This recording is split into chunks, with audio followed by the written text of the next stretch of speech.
goal, of course, is to have everybody die after 120. I don't care if it's 150 or 200, whatever it is. We have the capacity, we have the knowledge to get you well beyond 100, no doubt about it. God's given you permission. Actually, He gave you an instruction. He gave you an order. In the Old Testament, right in Genesis, He said, and man's years shall be 120, right? 120 years. If we fall short of that, we haven't followed His command. And God made us in His image, didn't He? It says so right in the Bible, so we got to believe it, right? It says so that God made us in His image. And God doesn't have diabetes and high blood pressure and arthritis and Alzheimer disease and obesity and hemorrhoids.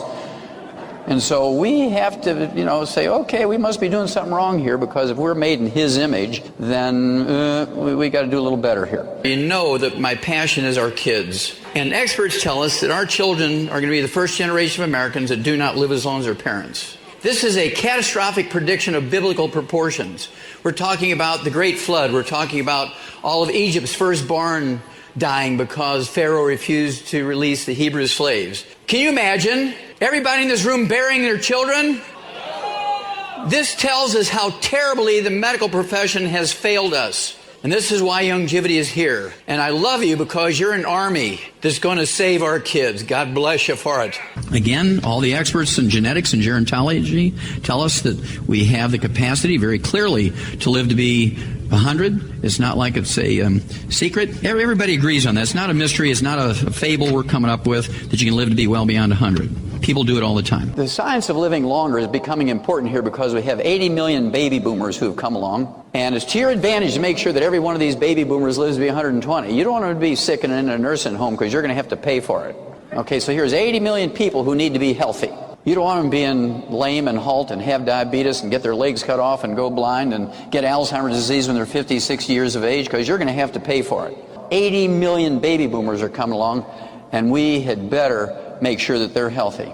I'm sure that includes lots of you in this audience. There's probably lots of baby boomers. I'm looking at the ages in here. We all have these genetic capacity to live well beyond 100. Experts in longevity, experts in gerontology and genetics tell us we all, every one of us, each and every one of us in this room has the ability to live well beyond 100. And the only reason why we don't, the shortest way to say it, is because we do too much of the bad stuff and not enough of the good stuff. That's the most succinct way I can say it. We all have the genetic capability to do it. How do people live to be 100? What is it? So how do people live to be 100? Maybe we have to get rich to live a long time. Well, there's never been a billionaire who lived to be 100. Think about it. Now, if money were important to living to be 100, you'd think that billionaires would live to be 100. There's never been a single one. This is from Forbes magazine. They said the average lifespan for billionaires is 78. The youngest one to die was 58 years old. He was the richest man in the United States. He was the heir to the Walmart empire. His daddy, old Sam Walton, when he died, left his entire empire to this guy, and he died at 58. The richest man in America died at 58. You see, money didn't help him at all, did it? Let's look at billionaires. Your doctor will say, look, just don't take any vitamins and minerals because you can get everything you need from your foods. Raise your hand if you heard that or read that. You can just eat well, you get everything you need. Well, billionaires can afford to eat good, can't they? So you think if that's true, there should be a certain percentage of billionaires live to be 100. Well, according to Forbes magazine, when they did a survey in 2004, they said, we've looked, we can't find a billionaire who's ever lived to be 100. The average lifespan of a billionaire is 78. And the average lifespan of a falling down red wine drunk in Atlanta is 75. So you don't gain much health-wise by being a billionaire. Forbes magazine back in 2004 said the average lifespan of billionaires in America is 78. 7 years later, in March of 2011, they redid the study and said, billionaires, their average lifespan is only 66. They lost 12 years of average lifespan in 7 years. And that's because they hired the top personal trainers from the professional athletes. Bam! They were dead. They were the most expensive laboratory animals ever. What is it? So how do people live to be 100? I know, it's intelligence. That's it. We got to get more degrees in school. That'll do it. There's never been a Nobel Prize winner who ever lived to be 100. Linus Pauling came close. The only guy who ever had 2 unshared Nobel Prizes, got to be smart, died of prostate cancer. You don't have to do that, right? Died of prostate cancer at 94. Now, there's never been a Nobel Prize winner who ever lived to be 100. My favorite, Albert Einstein, who said one of my favorite things is insanity is doing the same thing over and over and expecting a different outcome. And he died at 76 of something that a turkey wouldn't die from. He actually died of something that we got rid of in turkeys in 1947, ruptured aneurysms. He died of a ruptured aortic aneurysm. It's caused by a simple deficiency of the mineral copper. Now, the first thing you see on the outside when you have a copper deficiency is white, gray, and silver hair. And his doctor kind of missed that one. I see a lot of copper deficiency looking out here tonight. And then the next thing that happens is you get a breakdown of the elastic fibers in your body, and you begin to get wrinkles, and you look like you've been run over by a Hummer. Just like Albert Einstein. Now, if he were to go to a plastic surgeon, would that plastic surgeon give him Botox and a facelift, or would they give him copper? He'd give him Botox and a facelift, right? Now, the next thing that happens when you get a breakdown of the elastic fibers in your body, you get a breakdown of the elastic fibers in your blood vessels, you get spider veins and varicose veins and hemorrhoids, which are varicose veins in a funny place. And so whenever I look at Albert Einstein, I know that he had hemorrhoids. It's kind of funny. I can just picture that. And then you get a breakdown of the elastic fibers in your arteries, and you get aneurysms. And then you die. 250,000 Americans die every year from ruptured aneurysms. About 1 million who survive ruptured aneurysms are disabled as a result to one degree or another. And it's all simply just a copper deficiency. Why did we take care of turkeys in 1947? We're letting human beings suffer that unnecessarily. So there's never been a billionaire who lived to be 100. There's never been a Nobel Prize winner who lived to be 100. Why didn't I think of it before? It's fitness. That's what it is. Everybody says, doctors say fitness is good for you. You got to exercise. Don't worry about supplementing because you get everything you need from your food, but just exercise. With the exception of 2 black gentlemen from the old Negro baseball league days in the 1920s and 30s, there's never been a professional athlete ever lived to be 100. Now, if fitness was important, you'd think a significant number of professional athletes would be living to be 100 because not only do this thing, but they also have lots of money. So money and fitness combined doesn't save athletes. The average lifespan of professional athletes is 62. The average lifespan of a professional couch potato is 75. You gain 13 years in longevity by not exercising. And I said, yes, okay. The average lifespan for professional athletes is 62. I want to go there. So what is it? What is it? How do people live to be 100? So we know it's not money. We know it's not intelligence. It's not fitness. So how do people live to be 100? Issue of Scientific American, cover article. Almost the entire issue is devoted to human aging and 100-year-olds. Articles by doctors and nurses. There are articles by nutritionists and dietitians, geneticists, gerontologists. And they all had different agendas on how to live past 100, but there was a common thread amongst all their articles. And the common thread was that everybody who lived to be 100 were mean, feisty, rebellious patients who did not listen to their doctor's instructions. They couldn't figure it out. The people who listened to their doctor's instructions to the letter didn't make it. They had these 4-inch thick health charts, the ones who listened to their doctors. Something we've known for a long time, right? So scientifically, they observed that, and they found out that the people who live longer salted their food, ate eggs every day, cooked and ate with butter, didn't use margarine. Many of them smoked. Many of them ate white lining behind the barn and were drunk all the time.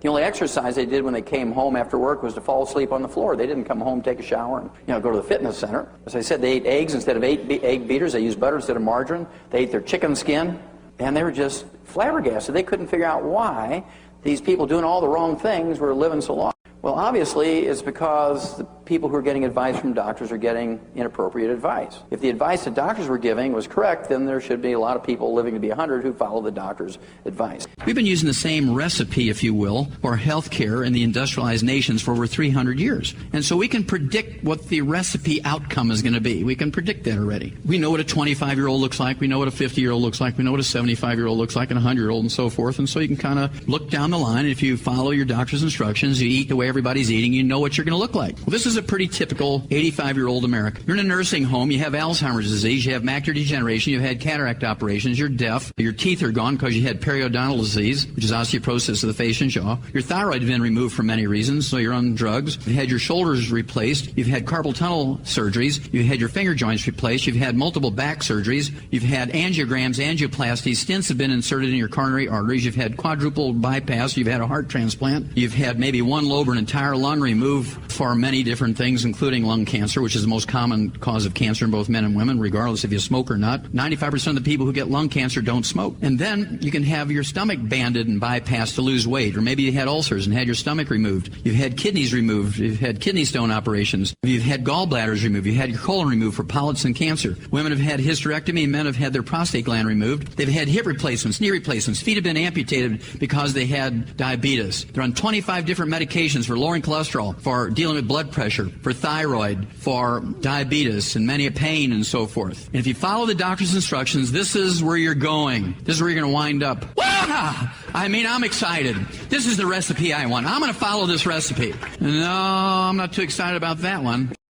1994, I had a statistic in there from a small survey. It said doctors live to be 57.6, and I rounded up to 58 to give them the benefit of the doubt, and doctors just went ballistic. Well, Wallach, you got to be lying. We don't live to be 58, we live to be 75 like everybody else. Well, even if they live to be 75 like everybody else, that wouldn't be too good a recommendation, because if they're the holders of all knowledge and health and they follow their own recommendations, they should live to be 85 or 95 or 100 or something. Well, they didn't want to believe me, so they did their own study, and they came out 5 years later in 1999 with the answer to their study, and they found out that doctors in America live to be 56. So I missed it by 2 years.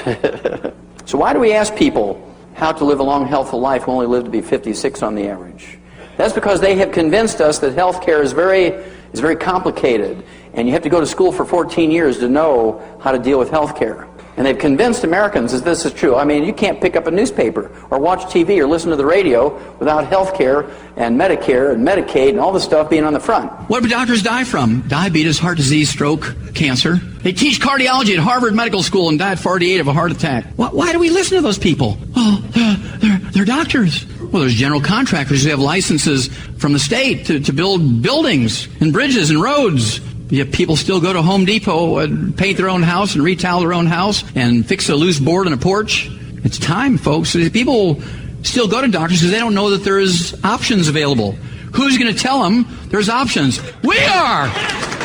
We can extrapolate information from animals. We've, in the last 75 years, tripled the lifespans of animals. Pet animals, laboratory animals, farm animals. We've tripled the lifespans. Do we do that with wonder drugs? No. Do we do that with genetically engineered protein stem cells? Do we do that with heart transplants? No. We did it just by tinkering with the vitamins and minerals and the essential fatty acids and the amino acids in their little food. The thing that makes my view different on health, I think, is that I'm a veterinarian as well as a physician. And in veterinary medicine, we don't have health insurance for animals like we do people. And if we were to use a human healthcare type of system for animals or livestock, it'd be sticker shock for it. Your hamburger would cost you $275 a pound. A boneless, skinless chicken breast would be $450 a pound. A dozen eggs would be $50 just to pay for the health care. So we learned a long time ago in the animal industry that we could keep the price of animal products such as meat and dairy and poultry and eggs down to where the average American could afford to eat them every day simply by eliminating health care cost. We do this in animals with simple little nutritional formulas, and that's why we have mouse pellets and rat pellets and hamster pellets and gerbil pellets and guinea pig pellets and rabbit pellets. We have canned and dried dog and cat food. We have pig pellets and sheep pellets and horse pellets and calf pellets and dairy pellets and ferret pellets and duck pellets and turkey pellets and trout pellets and catfish pellets and monkey pellets and pigeon pellets. I mean, every kind of animal you can think of that's been domesticated or used as a pet or a laboratory animal, we have pellets for. And the reason why we put animal feeds or animal rations into a pelletized form is so that every mouthful is perfect. Even the stupidest animal in the group gets a perfect diet. They can't sort through and just eat only the sunflower seeds or the raisins. Every mouthful is perfect. And we do that to standardize production. And it's been a real blessing for the agricultural industry. We were so successful that over the last 75 years, we were able to eliminate 900 different diseases. We've doubled and tripled lifespans of animals with these simple little nutritional formulas. And as a veterinarian, it always was kind of interesting to me that we didn't use that same technology for people. We only spent $100 billion figuring all this out for animals over a 75-year period, which is nothing, as you will see tonight, compared to what we spend for human health on a yearly basis.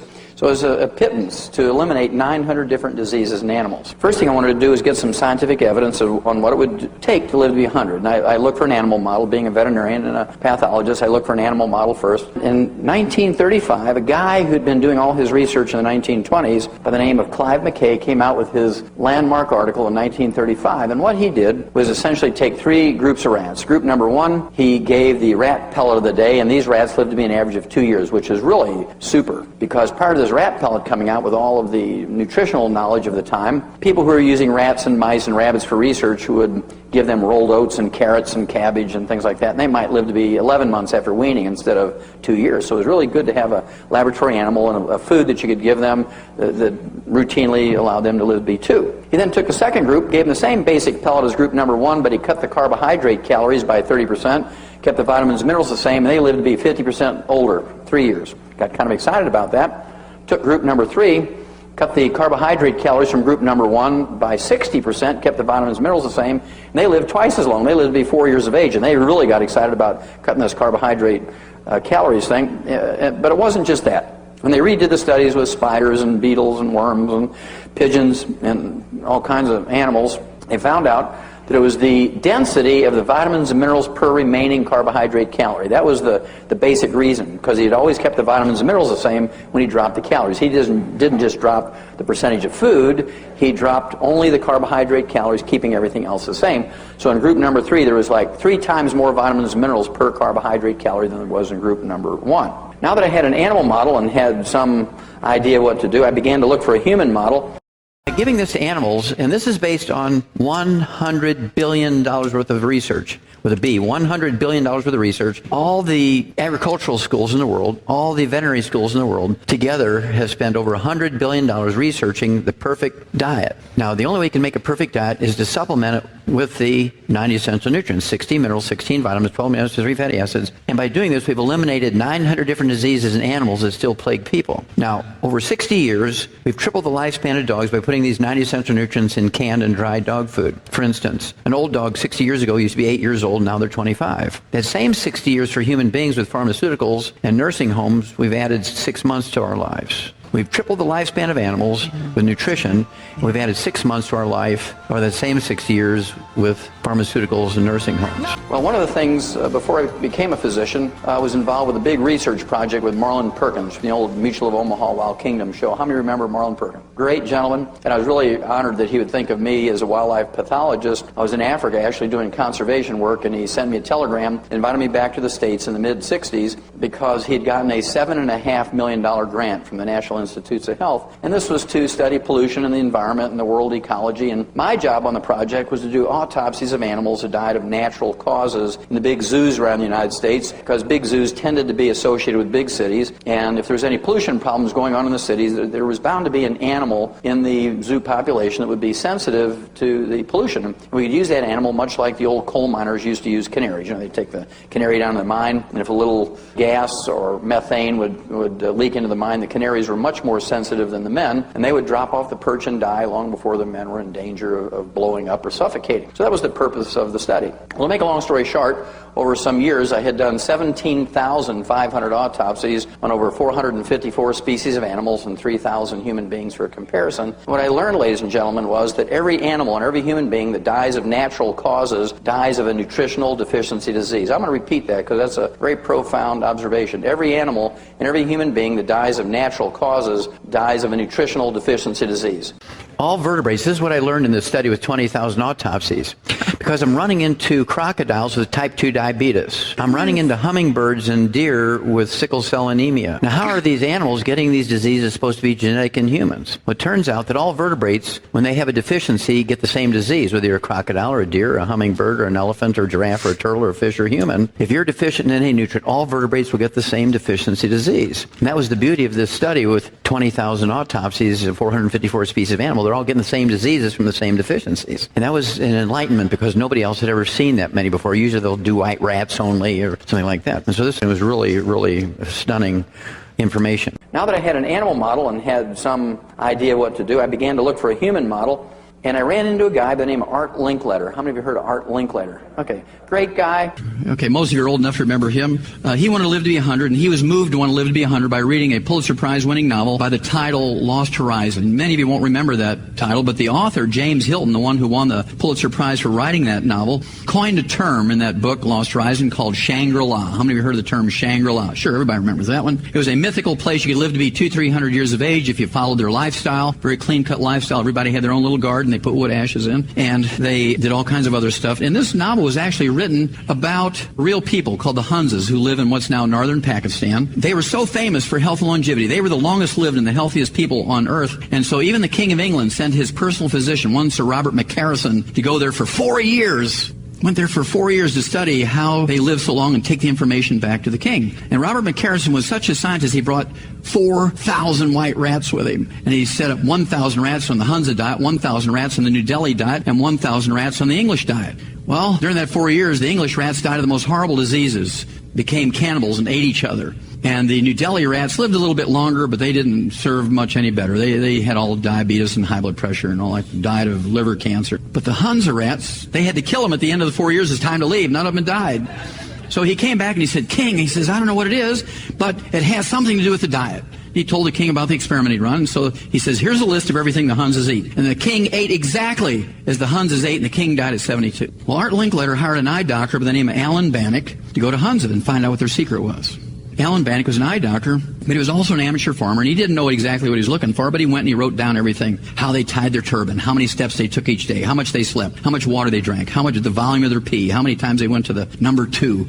And he said, I don't know, but Art, here's all the information, pick what you want. Of course, Alan Bannock's dead, and Art Linkletter celebrated his birthday on Larry King. At any rate, to make a long story short, there's 2 things in this book that jump out at you. Number 1, they farm at 19,500 foot elevation. Their growing season is only 45 days. Now, the wheat and the corn and the rice we use, the growing season is 110 to 140 days. Can you grow those crops with a 45-day growing season? Nah. And so their total carbohydrate intake, because they couldn't grow rice and wheat as we know it, and corn and that sort of stuff, squash and things, their sum total of their carbohydrate intake was a little chapati bread the size of a silver dollar pancake, 1 per person per day. That was it. The rest of their diet consisted of goat meat, lamb, mutton, chickens, eggs, cheese, butter, maybe some tomatoes and some green peppers and onions and garlic. And so it was a very low carbohydrate, very high animal fat, very high animal protein diet. And we know from animal experiments that when you have a low carbohydrate diet, you can double and triple lifespans of animals if you give them all the nutrients. It's called undernutrition without malnutrition. You have to triple the vitamins and minerals and cut the carbohydrate intake by 2/3, and you'll triple their lifespan. Cut the carbohydrate intake, triple the vitamins and minerals, and we can triple their lifespan. It's that easy.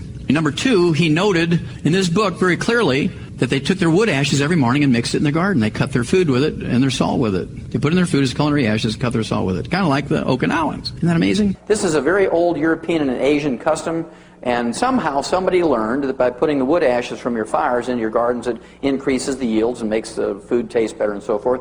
Well, it turns out the wood ashes are the minerals that are left when you burn away the carbon in the wood. So now I had not only an animal model, but a human model. They had a renewable source of minerals in their food. They were on a low carbohydrate diet.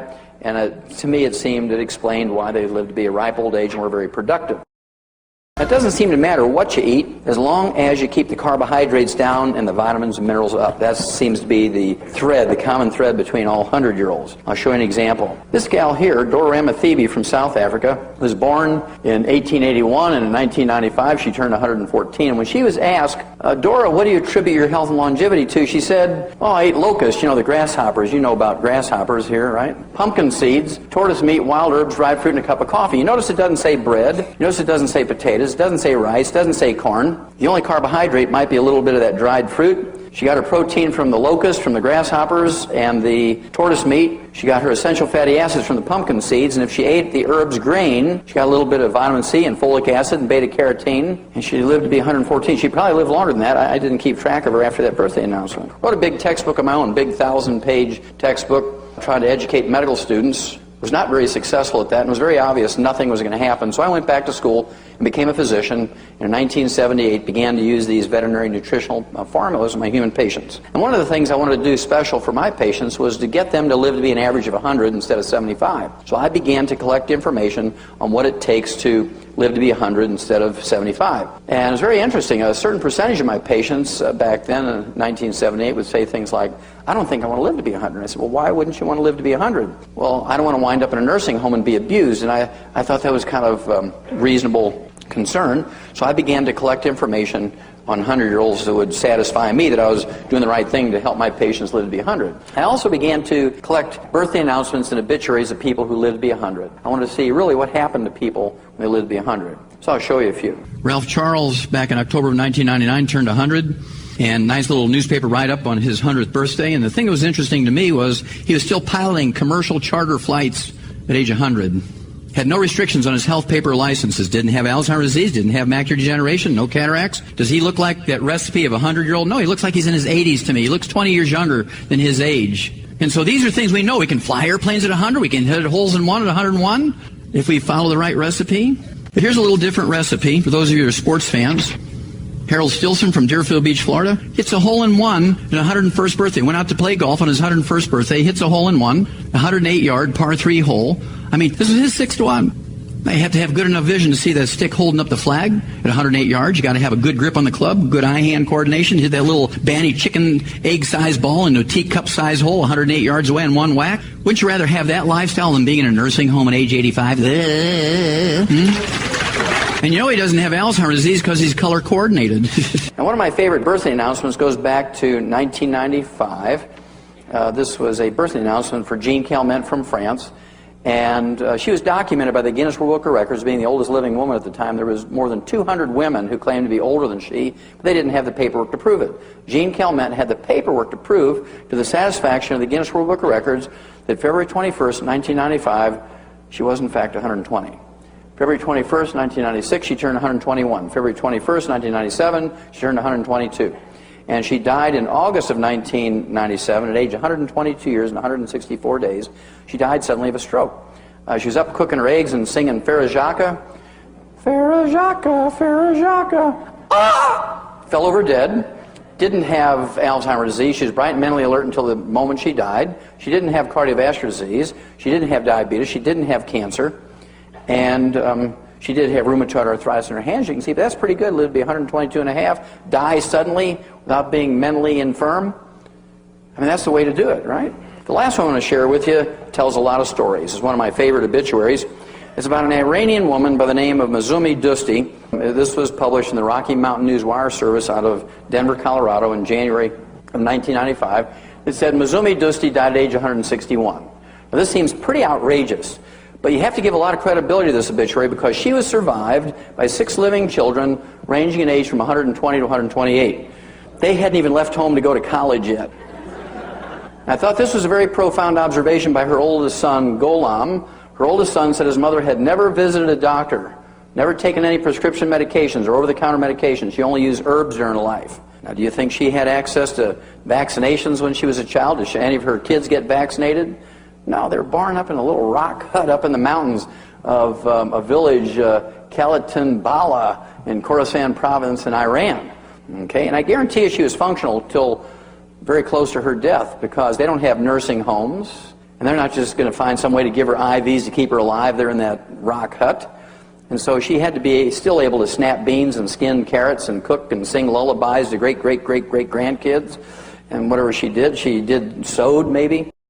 The longest lived people in the industrialized nations, the one that have the highest average of longevity, are the Okinawans, and they live to be 85 on the average, and we live somewhere around 70, 72 on the average in America. And you go to Okinawa, it's 161 islands. Their soil is nothing but red sandy clay, much like the state of Georgia. There's a little bit of extra iron in there, but that wouldn't explain their 15 years living longer than us. And so I went there, spent almost a week, spent the first couple of days at the Department of Agriculture studying the soil and soil chemistry and plant chemistry there in Okinawa. Didn't find out anything really unique. And then we talked to the old people. We talked about 15 of them. Half of them were men, 7 of them were men, 8 were women. These were all 100-plus-year-olds. And we only had to ask one question because this is a 25-year study. 25-year study in the Okinawans. It was identical twin doctors. One got a medical degree from Harvard. The other got his Ph.D. in pharmacy. And they spent 25 years there trying to figure out why the Okinawans lived so long. They counted how many steps they took, how many times a day they took a pee, what the volume of their pee was, how many hours they slept, how many calories they took in. At the end of the 25 years, they said, we don't know. You know.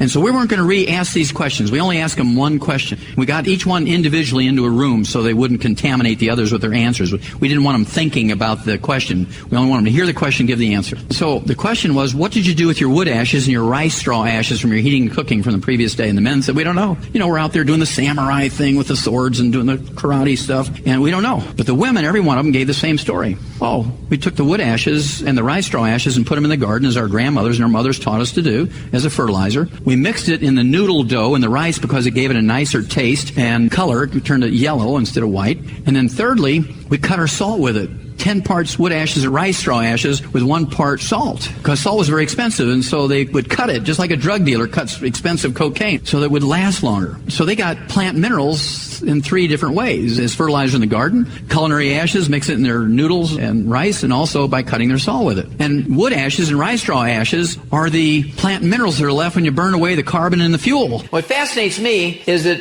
all top 20 longevity cultures, according to the National Geographic, not me, are third world cultures, have no doctors, no insurance, government or private, absolutely no emergency services, no hospital, no clinics, yet they have 40 times the 100-year-olds we do. They have 100-year-old per 250 of their population. We Americans only only have 1 per 10,000. They have no amenities, no utilities, no roads, no cars. They live on a calorie-restricted diet, not because they know the science. They're just so poor they can only afford 600 to 900 calories a day. Americans take in 2,500 to 4,000 calories a day. This baby will live to be 120. This baby could live to be 142. That's because they're doing it in those countries.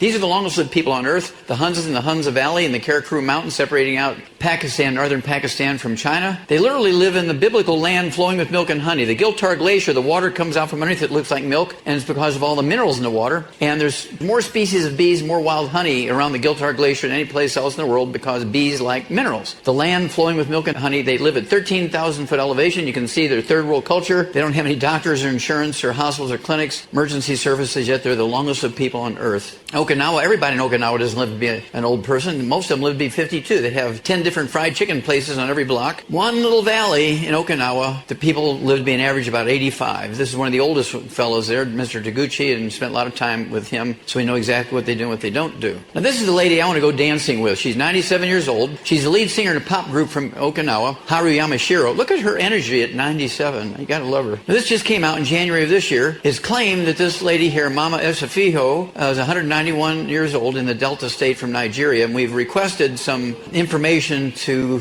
confirm why they came up with that. This is confirmed and well documented. Li Qingyun lived to be 256 years of age, born in 1677, died May 6, 1933. His entire obituary in the New York Times is in the book Rare Earths and Cures. It tells the story because it's about rare earths.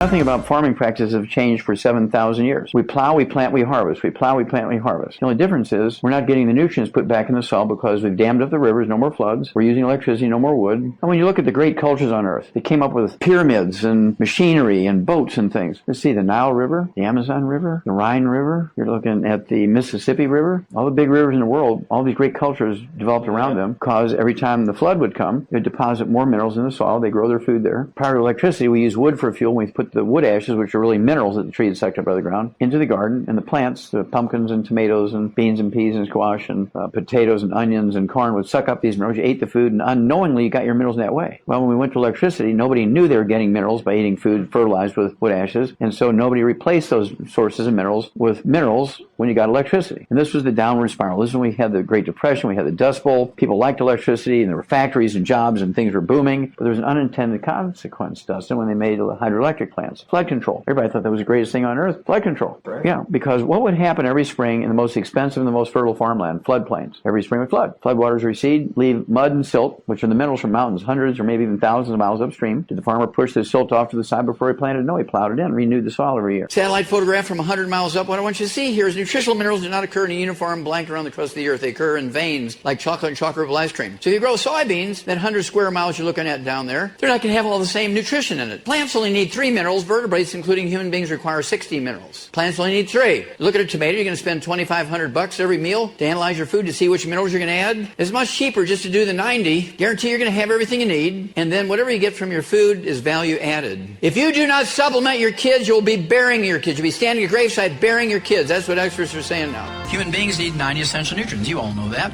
We need 16 minerals, 16 vitamins, 12 essential amino acids, 3 essential fatty acids, and fortunately for us, our food plants, our grains, vegetables, fruits, and nuts can take carbon dioxide from the air, use the sun's energy, and a process known as photosynthesis to manufacture carbon compounds. Wood, cellulose, starch, sugar, vitamins, amino acids, fatty acids. Yeah, plants can do all that. But you'll notice that plants cannot manufacture minerals.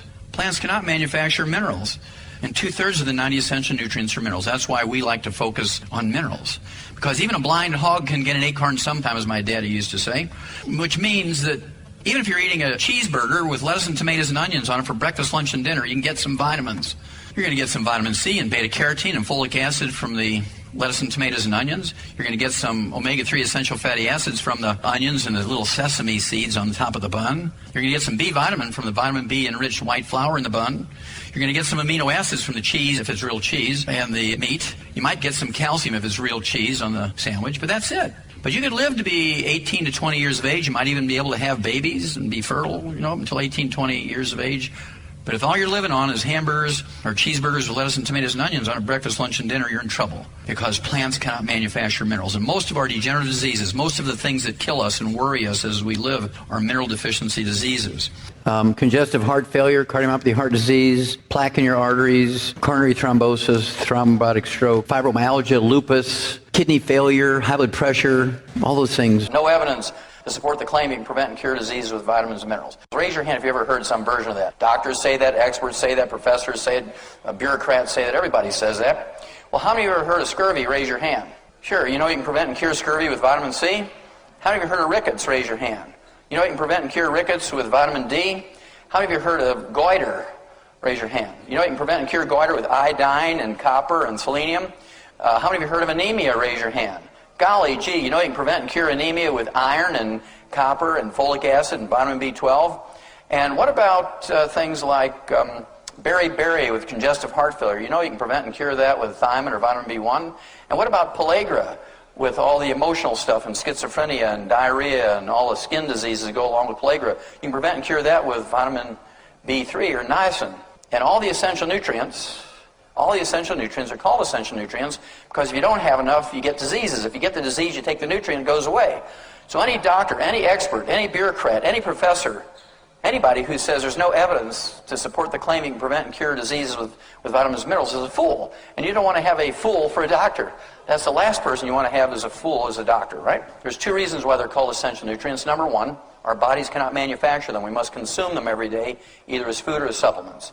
Number two, if you're missing them, you get some horrible collection of diseases, many of which are life-threatening. That's why they're called essential nutrients. The ones I like to talk about are mineral deficiencies because they make up 2/3 of the essential nutrients. 2/3 of the essential nutrients are minerals, and our foods cannot manufacture them. Our food plants cannot manufacture minerals. Our food plants, our grains, vegetables, fruits, and nuts, can in fact manufacture vitamins and amino acids and fatty acids. We all know that. But if you can find me any plant that will manufacture a mineral, I'll give you $1 million tax-free, small bills in any offshore account you want. Okay, you'll be really very wealthy if you can find me a plant that will manufacture minerals. There's no such plant. Nutritional minerals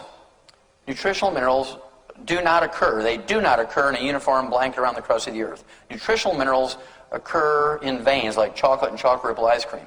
Nutritional minerals occur in veins like gold and silver.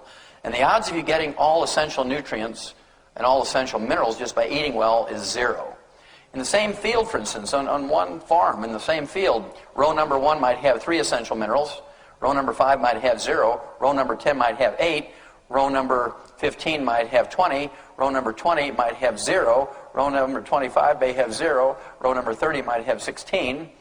And so it depends on which row in the field that your tomato or your corn or your soybeans or your wheat came from, what minerals you're getting. To be happy, plants only need 9 minerals. We need 60.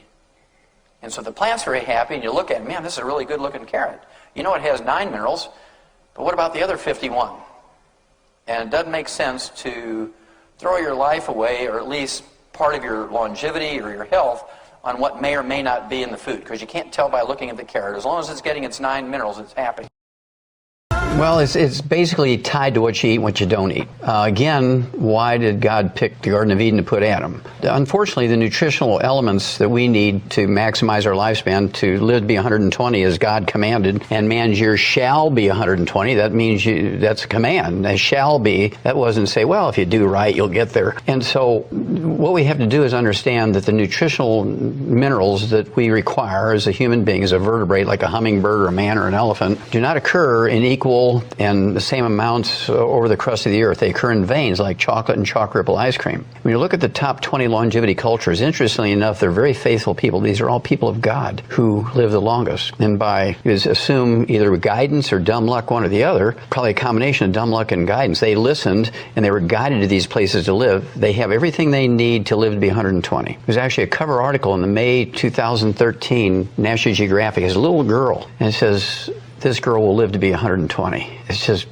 blows your mind because she happened to live in a place that has all the nutrients necessary to live to be 120. Now, her peoples didn't know that. They didn't analyze the soil, but they were guided by God to live there. This is a message that's thousands of years old. This is a message that goes back to the beginning of time. And there's certain peoples that prospered health-wise. Why did God pick the Garden of Eden? Of all the places on earth, why did he pick that place to put Adam? And when you evaluate that, when you really look at it, that was not just any place. That was the most fertile place on earth. It's the most fertile place on earth. And why was that? Well, this is because it's surrounded by mountains, and the four rivers, the Tigris, the Euphrates, the Pishon, Dishon rivers, are bringing all this silt from the mountains down, was constantly refertilizing that soil. If we would listen to God, then we would be doing all the right things. We would be doing all the right things that our body needs. When we went with the medical system, that's when things began to become destroyed, because the medical system went all with pharmaceuticals. And if you look at the PDR, the physician's desk reference, it has 250,000 prescription drugs in it, with the exception of antibiotics, which can kill pneumonia, can kill strep throat, can cure things. With the exception of antibiotics, there's not a single pharmaceutical in the PDR, the physician's desk reference, that cures anything.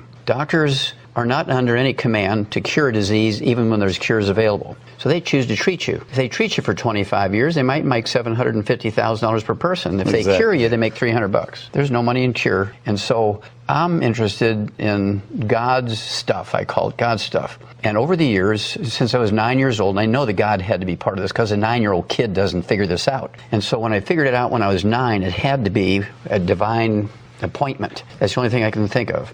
And so over these years, I've treated it as such and learned everything I could. Number one, we have to stop the bad stuff. Number two, we have to do the good stuff. I mean, you got to attack it from both ends. The good stuff, of course, is the 90 essential nutrients. We've known this, gosh, in the animal industry for 100 years. We've eliminated 900 different diseases in animals that still plague people. We've eliminated every birth defect you can name and 10 times that many you can't in animals that still plague people. Because what we did, we didn't have health insurance for animals, so we just had to fix the problems. On the other hand, we've been given a lot of misinformation on how to cook, how to eat, and this is killing us. For instance, Steve Jobs, billionaire, very smart guy when it came to marketing, when it came to techie stuff. He died at 56 years of age. If you want to be a vegan, you can be a very successful vegan, but you have to supplement with the 90 essential nutrients because you can't get it in the food because they don't occur in an equal blanket around the crust of the earth. You can be a vegetarian, but they must supplement. It's the vegetarians who do not supplement are in trouble. You ever hear a guy by the name of Jay Cordish? Okay, he was kind of the original juice man, and he had a terminal bladder cancer 60 years ago, and they told him he only had weeks to live and so forth, so he started juicing. And over the years, he helped literally millions of people reverse their cancers, but he began to put the minerals in the juices to guarantee that there was a level playing field, that everybody got the same nutritional value. Because a carrot grown, say, in Imperial Valley, California, doesn't have the same nutrition in it as in the Garden State, New Jersey. It looks the same, but one might have 13 minerals, the other might have 16 minerals. And so the only way to level the playing field is a supplement. Now, if you're a supplemented vegetarian, supplemented vegan, you can be very successful. If you don't supplement, it's kind of hit and miss where you live. Some places you can be very successful, other places you're going to be an abysmal failure. Well, Steve Jobs' problem was twofold. Number one, he got the very best 5-star vegan chef who cooked everything for him in extra virgin olive oil and coconut oil. Right. And he got pancreatic cancer from all the free radicals of all that heated oil. Got pancreatic. Then he made a second possible worst mistake. Instead of going to Costa Rica, where the longest lived people live in the Western Hemisphere, did research for a book we call Immortality. We have the top 20 longevity cultures. They have 40 times 100-year-olds as we do. They have 100-year-old per 250. We have 100-year-old per 10,000. Just simply because where they live. It's kind of like the Garden of Eden in the Western Hemisphere. But you can take that information and bring it to your own home. You don't have to go there. So this is where Steve Jobs made his mistake. He should have gone there instead of Harvard. This fella here, Dunn Gifford, was the guy who promoted the Mediterranean diet and olive oil and whole grains and that kind of stuff. You notice he died of a heart attack at age 71. Well, there's a clue. The average Italian lives to be 72, so olive oil and whole grains might not be the perfect diet. See, the Sardinians, next door to them, in that big island to the west of Italy, they live to be an average of 90, and they live on goat meat, goat milk, goat butter, and onions and stuff like that. They don't eat olive oil, and they laugh at the Italians. They live to be 90, the Italians live to be 72. I'm going to skip the olive oil. In April of 1990, The World Health Center and the Center for Disease Control did a survey in the top 32 industrialized nations. They said out of the top 32 industrialized nations, the United States ranked 17th in the world in health and longevity. Now, we spend more money for health care than all the other nations in the world put together. There's 92 nations. We spend more money for health care than the other 91, and yet in April of 1990, we ranked 17th. Japan was number 1. 79.1, we were 75. Well, 10 years later, when they redid the study, Japan maintained number 1 at 74.5, but they had dropped 5 years. 4-point-something years they dropped, but they still maintained number 1. But America dropped from 17th to 24th because we went from 75 to 70 in that 10-year period, from April of 1990 to June of 2000. Well, 5 years later, in August of 2005, the World Health Organization, Center for Disease Control, did another survey, and they published this in Newsweek magazine. I love this. Special edition, summer of 2005, was on the stands until August 2005. The Future of Medicine, Your Health in the 21st Century. The sentence goes on to say, and yet the nation, meaning America, now ranks 46th in longevity.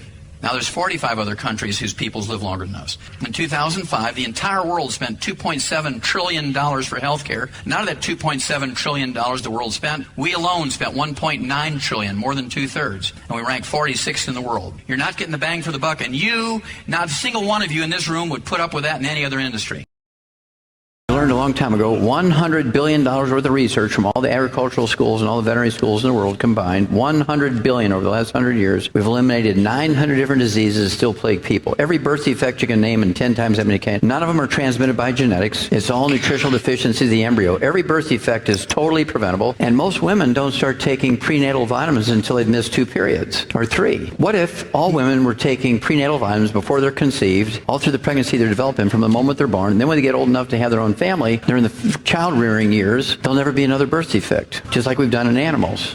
What you want to do is take all 90 essential nutrients. So you're giving your body all the raw materials it needs to maintain itself. Stay away from all the terrible things, fried foods, processed meats, deli slices, sandwich meats. Stay away from oils, margarines, mayonnaise, salad dressings, cooking oils. If you eat canned fish, it's fine, but eat them packed in water, mustard, tomato sauce, not oil. Stay away from gluten, wheat, barley, rye, and oats. Stay away from that stuff. It's all inflammatory. It clogs your arteries, it causes cancer. So we can eliminate every birth defect in America. We can make America a birth defect-free country in 9 months. If everybody takes the 90 essential nutrients and stays away from gluten, we can eliminate every birth defect. It's that simple. There's not a single genetically transmitted birth defect. They're preventable. See, we've done it in the animal industry. And doctors say, well, that's in animals. In humans, it's genetic. What nonsense. Because I've actually, in one project for the National Institutes of Health, it was called the Center for the Biology of Natural Systems back in the 60s, I did 20,000 autopsies, 10 million chemistries. The book, it's 1,200 pages. It's in the Smithsonian Institute as a national treasure. And so this is not a belief based on just belief. This is based on facts. This is based on hard facts. I don't think there's another pathologist who's done, in all my projects, it's close to 30,000 autopsies. Truly, 80% of them are over 454 species of animals from all over the world. But that gives me an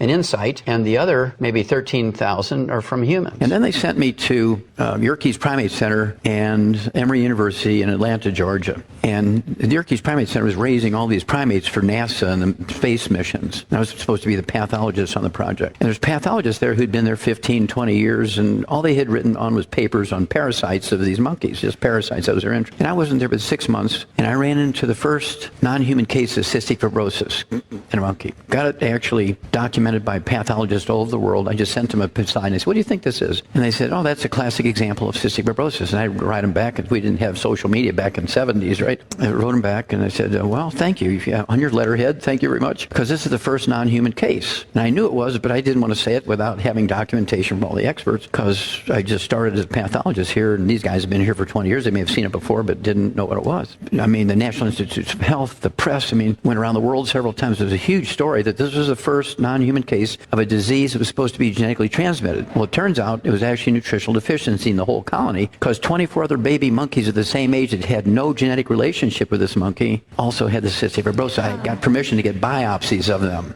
And of course, they had saved blood from the parents every month for years, and when the babies were born, they saved blood, froze it.